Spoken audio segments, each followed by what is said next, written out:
Okay guys, this is our part 2 Pancit Canton. So, yung Pancit Canton natin guys, ito. Tingnan natin ha. So, ito guys. So, pinaghalo ko yung yung noodles, at saka yung carrots, at saka yung itong cabbage. Kasi, ang lalagay natin dito is yung pinakulong tubig lang. Hindi na po tayo magluto-luto. Mahal pa yung bigas, mahal pa yung gasol, mahal pa yung kuryente. Mabuti pa yung bigas, gasol, kuryente, may nagmahal. Ako, walang nagmahal. Ito.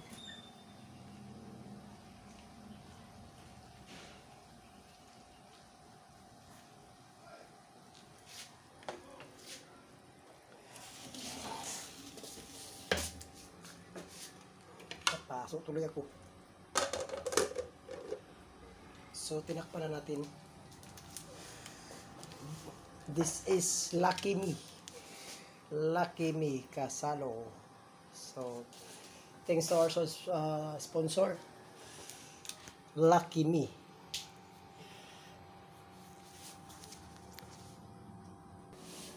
So, guys, hintayin lang natin na mga 15 minutes, yan muna natin sa pinakulong tubig, tapos balik tayo after 15 minutes.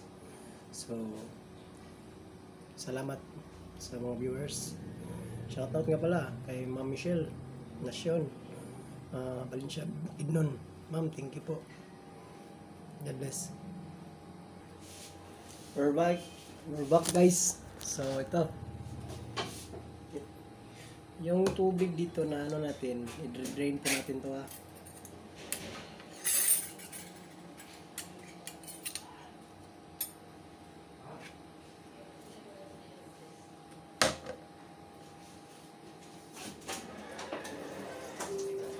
Ha?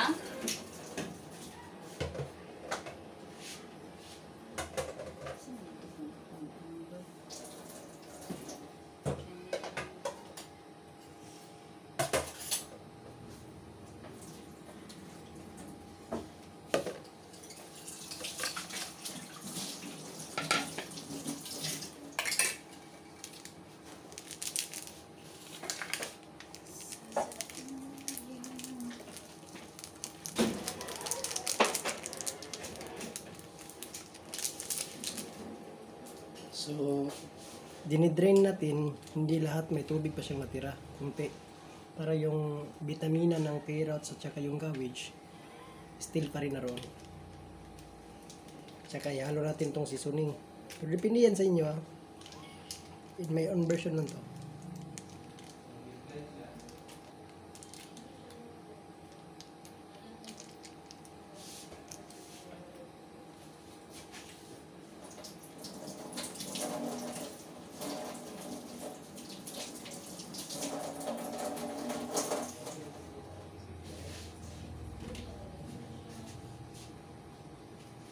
Tapos yun guys, lagyan ko muna ng sabaw para ma-dissolve yung contents ng seasoning.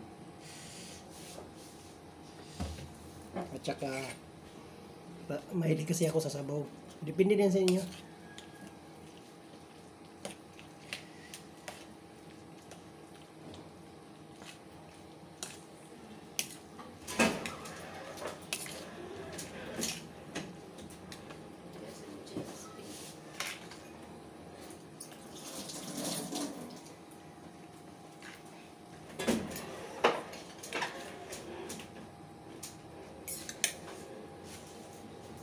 So, ito yung nabili ko guys.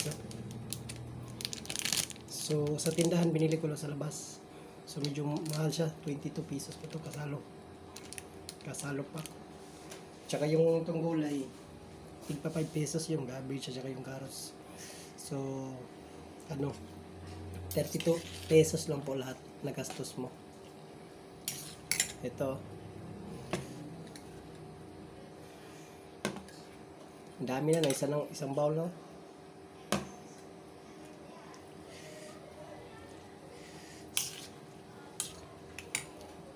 So, tingnan natin yung ano natin guys, gawa.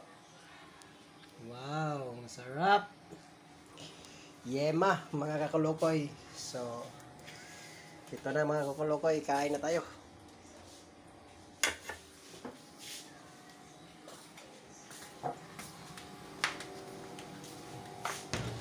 So, God bless mga kakulokoy.